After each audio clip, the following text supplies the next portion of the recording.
Student, can you solve these MCQs? Indicate MCQs. Today I will give you some tricks to solve them. MCQs number 1 says that which quantity is the rotational analog of force? कौन सी quantity rotational analog है force की? Angular momentum, angular velocity है, torque है या angular acceleration है? And MCQs number 2 says that tangential acceleration is given by V is equal to, let's say, R omega, or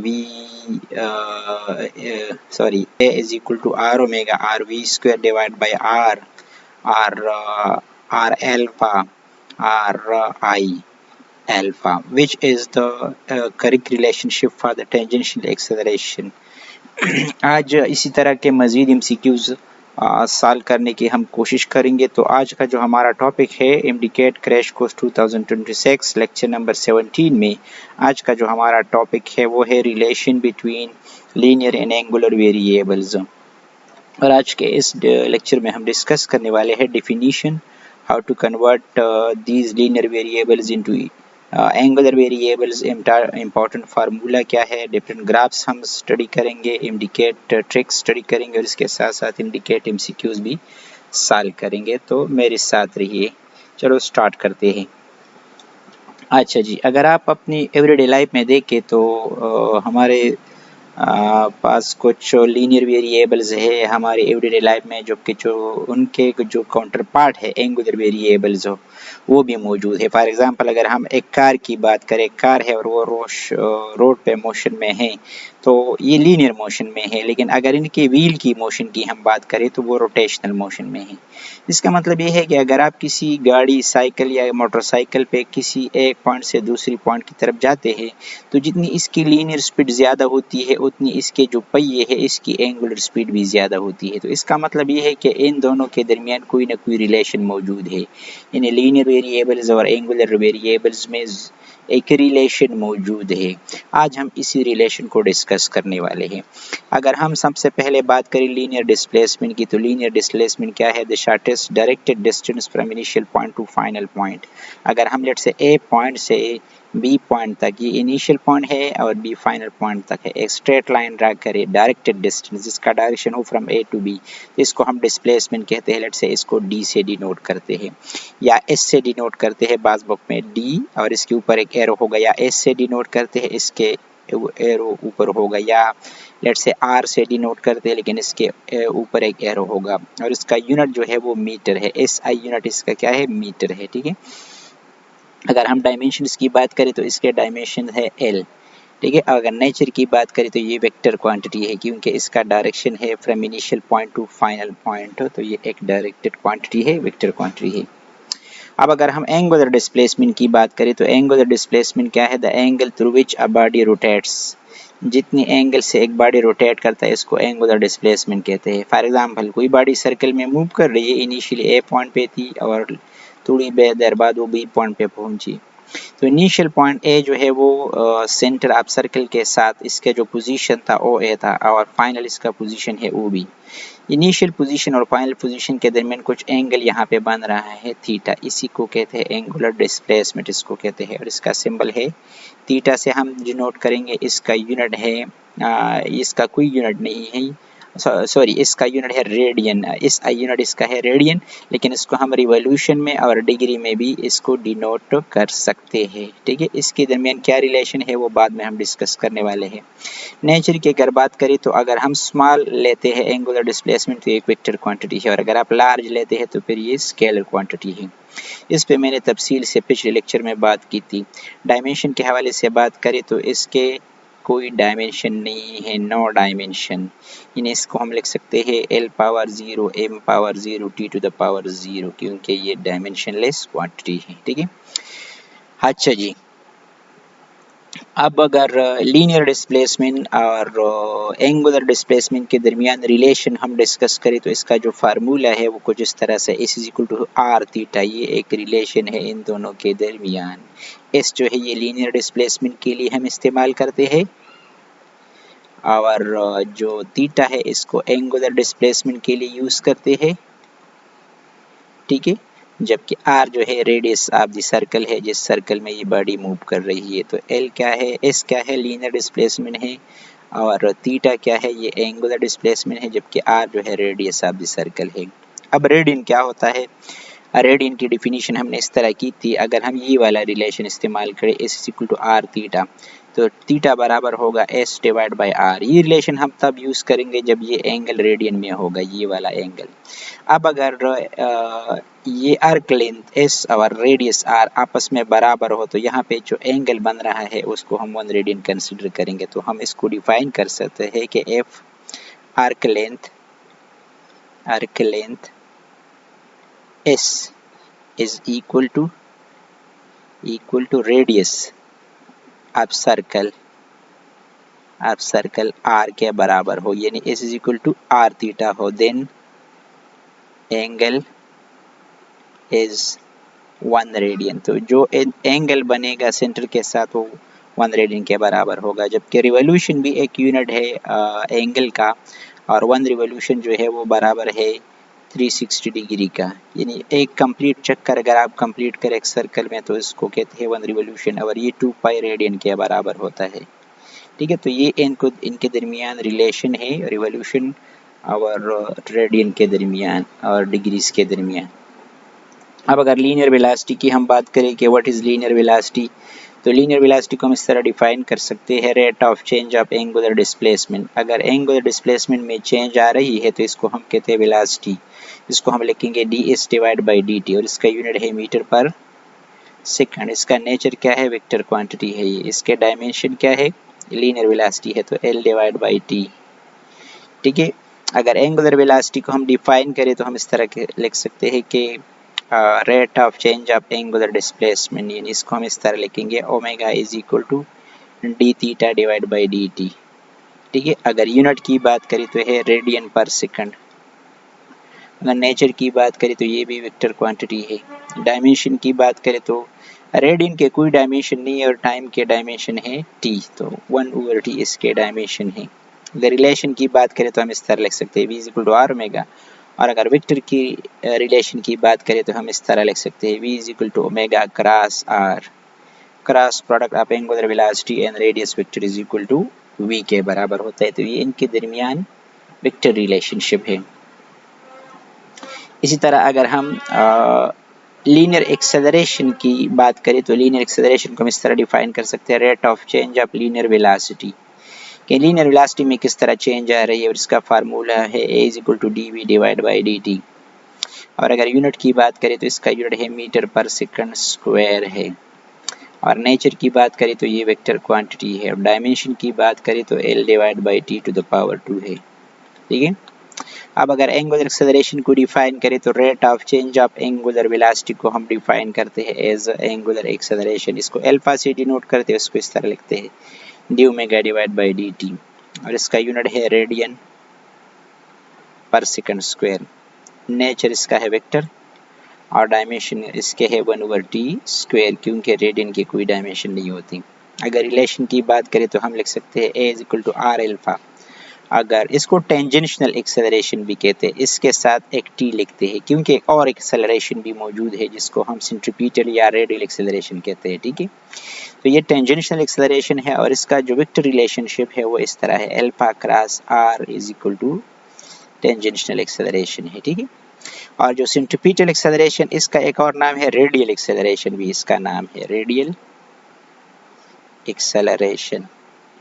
तो radial acceleration को हम इस तरह लिख सकते हैं a is equal to V square divide by r, इसके साथ एक नेगेटिव साइन में है, या इस तरह हम लिखते हैं a is equal to omega square r, इसके साथ भी एक नेगेटिव साइन है। ठीक है, तो इसको रेडियल एक्सेलरेशन बोलते हैं। ठीक है, और ये टेंजेंशियल एक्सेलरेशन है, तो रेडियल एक्सेलरेशन को हम इस तरह लिख सकते हैं V square divide by r। अब अगर नेट एक्सेलरेशन मालूम करें तो हम लिख सकते हैं A T square plus A R square root, यानी पिथागोरस थ्योरम इस्तेमाल करके हम नेट एक्सेलरेशन कैलकुलेट कर सकते हैं। ठीक है, अच्छा जी, अब कुछ ट्रिक्स हमने डिस्कस करनी है एक्सेलरेशन वेलोसिटी के हवाले से। तो टेंजेंशियल एक्सेलरेशन कब पैदा होता है, जब वो चेंज इन स्पीड हो, जब स्पीड में चेंज आएगा तो टेंजेंशियल एक्सेलरेशन पैदा होगी, यानी बॉडी जो है स्लो अप होगी या स्पीड अप करेगी, तो इसकी वजह से टेंजेंशियल एक्सेलरेशन पैदा होगी। जबकि सेंट्रीपिटल एक्सेलरेशन तब पैदा होगी जब डायरेक्शन में चेंज आएगा। ठीक है, तो अगर दोनों चेंज हो रहे हैं, स्पीड भी और डायरेक्शन भी, तो इसका मतलब है कि दोनों एक्सेलरेशन मौजूद है। फिर टेंजेंशियल एक्सेलरेशन भी मौजूद है और रेडियल एक्सेलरेशन भी मौजूद है, तो फिर दोनों हमने मालूम करने हैं। एंगुलर फ्रीक्वेंसी क्या है? Number of revolution completed in 1 second. एक सेकंड में कितने रिवोल्यूशन जो है बॉडी कंप्लीट कर रही है, इसको हम कहते हैं एंगुलर फ्रीक्वेंसी। इसको ओमेगा से डिनोट करते हैं, ठीक है। और इसका यूनिट होगा रिवोल्यूशन पर सेकंड, इसका यूनिट होगा, ठीक है। या और इसके जो डायमेंशन हो गए, या रिवोल्यूशन पर मिनट में भी आप इसको मेजर कर सकते हैं, ठीक है, या रेडियन पर सेकंड में भी इसको आप मेजर कर सकते हैं, ठीक है। तो इसके जो डायमेंशन होंगे वो है 1/सेकंड, क्योंकि रेडियन के कोई डायमेंशन नहीं है, तो 1/t हम लिखेंगे इसके डायमेंशन, ठीक है। नेचर की बात करें तो ये स्केलर है। देखिए एंगुलर फ्रीक्वेंसी और एंगुलर वेलोसिटी में डिफरेंस है, ठीक है ना। वो है हमारे पास एंगुलर वेलोसिटी जो है वो है rate of change of angular displacement और एक वेक्टर क्वांटिटी है, जबकि एंगुलर फ्रीक्वेंसी जो है नंबर ऑफ रिवोल्यूशंस है पर सेकंड, तो ये एक स्केलर क्वांटिटी है। तो दोनों में डिफरेंस जो है ना आप लोगों ने ज़रूर रखना है। अब लीनियर फ्रीक्वेंसी की बात करें तो नंबर ऑफ ऑसिलेशन पर सेकंड इसको कहते हैं, f is equal to 1/t की अगर हम बात करें तो ये है लीनियर फ्रीक्वेंसी। इसका यूनिट है 1/सेकंड और इसके डायमेंशन है 1/t, और इसका नेचर अगर बात करें तो ये भी स्केलर क्वांटिटी है। अच्छा जी, टाइम पीरियड क्या होता है? Time taken to complete one revolution और one oscillation is known as 1 second. एक ऑसिलेशन जितनी टाइम में कंप्लीट होता है, या एक वाइब्रेशन या ऑसिलेशन कंप्लीट होता है, इसको कहते हैं टाइम पीरियड, इसको कहते हैं, ठीक है।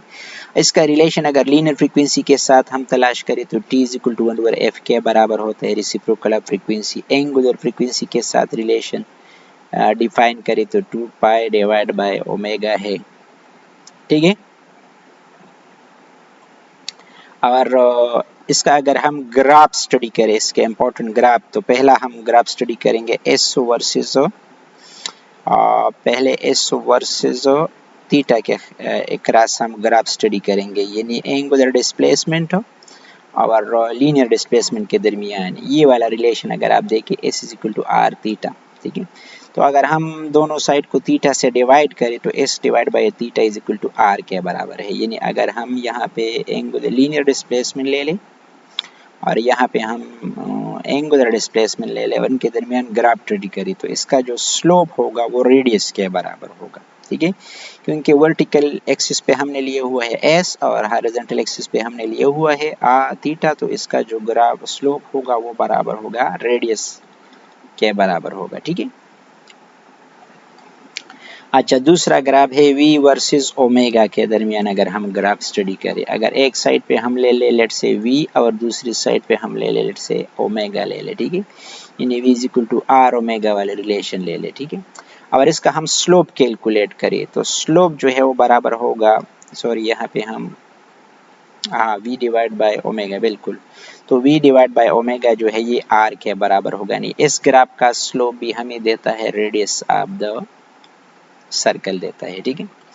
तीसरा ग्राफ है हम ए वर्सेस यानी लीनियर एक्सेलरेशन और एंगुलर एक्सेलरेशन के दरमियान अगर हम ग्राफ स्टडी करें, टेंजेंशियल एक्सेलरेशन और एंगुलर एक्सेलरेशन के दरमियान हम ग्राफ स्टडी करें, तो यहाँ पे मैं टेंजेंशियल एक्सेलरेशन लूंगा, यहाँ पे मैं एंगुलर एक्सेलरेशन लूंगा, ठीक है। और इस ग्राफ का अगर आप स्लोप कैलकुलेट करें तो ये भी बराबर है रेडियस के, क्योंकि यहाँ पे स्लोप बराबर है, वर्टिकल एक्सिस पे मैंने टेंजेंशियल एक्सेलरेशन ली है, हॉरिजॉन्टल पे मैंने ली है अल्फा, तो ये रेडियस ऑफ सर्कल के बराबर है, ठीक है। चौथा ग्राफ है ओमेगा वर्सेस टी के दरमियान अगर हम ग्राफ स्टडी करें, यहाँ पे हम टाइम ले लें हॉरिजॉन्टली और वर्टिकल एक्सिस पे एंगुलर वेलोसिटी ले लें और इसका हम स्लोप कैलकुलेट करें, ठीक है। तो ये जो स्लोप होगा वो बराबर होगा D omega divide by D T, और ये बराबर होगा किस चीज़ के? आप लोगों ने पढ़ा था कि ये बराबर है किस चीज़ के? अल्फा के बराबर है। तो इसका जो स्लोप होगा वो एंगुलर एक्सेलरेशन के बराबर है। Slope of angular velocity versus time is equal to angular acceleration के बराबर होगा। कॉमन मिस्टेक्स जो स्टूडेंट्स करते हैं अक्सर एमडीकेट एमसीक्यूज को सॉल्व करते हैं वो कुछ यूँ है, use degree instead of radian, कि आप लोगों ने डिग्री को यूज नहीं करना है बल्कि रेडियन को यूज करना है। Always use the radian unit. दूसरा जो है v is equal to R omega के बराबर होता है, नट के v divide omega divide by R, तो ये रिलेशन करेक्ट है। इस तरह टेंजेंशियल एक्सेलरेशन को हम लिख लेते हैं इस तरह v is equal to R omega, जबकि ये बराबर है v square divide by R के बराबर है टेंजेंशियल एक्सेलरेशन, या आप इस तरह भी लिख सकते हैं ओमेगा स्क्वायर आर भी लिख सकते हैं या आप, ठीक है। तो इस तरीके से आप कॉमन मिस्टेक्स जो है उनसे बच सकते हैं। अब कुछ इंडिकेट एमसीक्यूज है उसको सॉल्व करने की कोशिश करेंगे। विच quantity is the rotational in lag of force, तो एंगुलर मोमेंटम है, एंगुलर वेलोसिटी है, टार्क है और एंगुलर एक्सेलरेशन है। तो आपको पता है कि फोर्स जो काम करता है, फोर्स वो एजेंट है जो बॉडी में एक्सेलरेशन प्रोड्यूस करता है, लेकिन अगर आप रोटेशनल मोशन में देखें तो टार्क जो है वो ऐसा एजेंट है जो बॉडी में एंगुलर एक्सेलरेशन पैदा करता है, इसलिए जो बाकी रिलेशन है वो इनकरेक्ट है, जबकि टार्क जो है वो करेक्ट है, यानी ऑप्शन नंबर सी करेक्ट है। Question number 2, tangential acceleration is given by, तो आर ओमेगा के बराबर है v square divide by R के बराबर है, या आर एल्फा के बराबर है, या आई एल्फा के बराबर है। तो आप लोगों ने पढ़ा कि टेंजेंशियल एक्सेलरेशन के लिए इक्वेशन है v square divide by R, या आप इस तरह भी लिख सकते हैं ओमेगा स्क्वायर आर, इसलिए जो करेक्ट ऑप्शन है वो है option number B. Next MCQs है tangential acceleration is given by, tangential acceleration के लिए कौन सा इक्वेशन है, तो ये तो अभी हमने सॉल्व किया, v square divide by R यही इक्वेशन है। Question number 4, if radius of a circle is double, angular velocity is constant, then linear velocity is, अगर हम सर्कल के रेडियस को डबल कर दें, r डैश को हम 2r कर दें और एंगुलर वेलोसिटी जो है उसको कांस्टेंट रख के, ठीक है, तो जो लीनियर वेलोसिटी है v डैश उस पर क्या असर पड़ेगा। तो आप लोगों ने पढ़ा v is equal to R omega है, यानी v जो है डायरेक्टली प्रोपोर्शनल है r के, अगर r को हम डबल कर दे तो जो लीनियर एक्सेलरेशन वेलोसिटी है वो भी डबल हो जाएगी, ठीक है, इसलिए करेक्ट ऑप्शन है सी।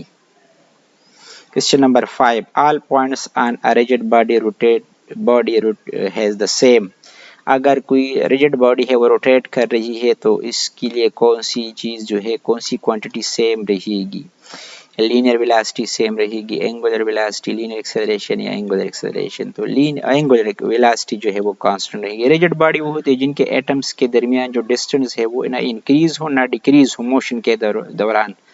तो ये पॉइंट अगर लेट से थीटा डिस्प्लेसमेंट कवर करती है तो यूनिट टाइम में, तो ये पॉइंट भी यूनिट टाइम में यूनिट थीटा डिस्प्लेसमेंट कवर करेगी और ये पॉइंट भी कवर करेगी। तो इनके जो एंगल है पर यूनिट टाइम वो सेम रहेगी, इसलिए इनकी एंगुलर वेलोसिटी सेम रहेगी।